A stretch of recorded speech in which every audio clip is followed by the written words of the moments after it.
আপনাদের সামনে প্রাথমিক শিক্ষায় সঙ্গীত শিক্ষক পদ পুনর্বহাল এবং চলমান নিয়োগ প্রক্রিয়ায় অতি সত্বর সংযুক্তকরণ। সঙ্গীত শিক্ষা বন্ধ নয়, সঙ্গীত শিক্ষা বন্ধ নয়, সঙ্গীত শিক্ষা বন্ধ নয়, শিশুর হাসি নষ্ট হয়, সঙ্গীত শিক্ষা বন্ধ নয়।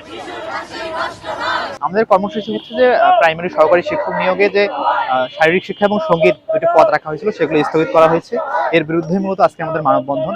দেখেন, বর্তমান বিষয়ে সঙ্গীত যেখানে অনেক বেশি প্রাসঙ্গিক, অনেক বেশি আধুনিক বিজ্ঞানসম্মত, শিশুদের মনন বিকাশে, তাদের চিন্তা চেতনায়, তাদের শারীরিক সুষ্ঠুভাবে বেড়ে ওঠার ক্ষেত্রে সঙ্গীত খুবই গুরুত্বপূর্ণ ভূমিকা রাখে। সে জায়গায় এখানে আমাদেরকে একটা পদ রুদ্ধ করে দেওয়া হচ্ছে। ওদের স্বপ্ন পূরণে পাশে থাকতে পেরে আমরা গর্বিত। আমাদের যে প্রতিবাদ কর্মসূচি ছিল সেটা ছিল হচ্ছে যে এই প্রাথমিক শিক্ষায় শারীরিক শিক্ষা ও সঙ্গীতের শিক্ষক নিয়োগের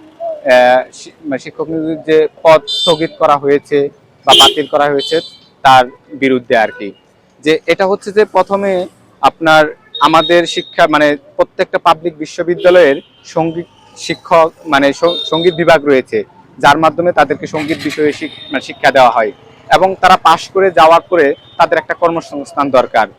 তারই ধারাবাহিকতায় হচ্ছে প্রত্যেকটা শিক্ষা প্রতিষ্ঠান প্রাথমিক শিক্ষা হচ্ছে শিক্ষক নিয়োগের একটা পদ রাখছিল, যা হচ্ছে সংখ্যা যদি বলি 2519টি, কিন্তু এটা সাম্প্রতিক সময়ে এটা স্থগিত রাখা হয়েছে।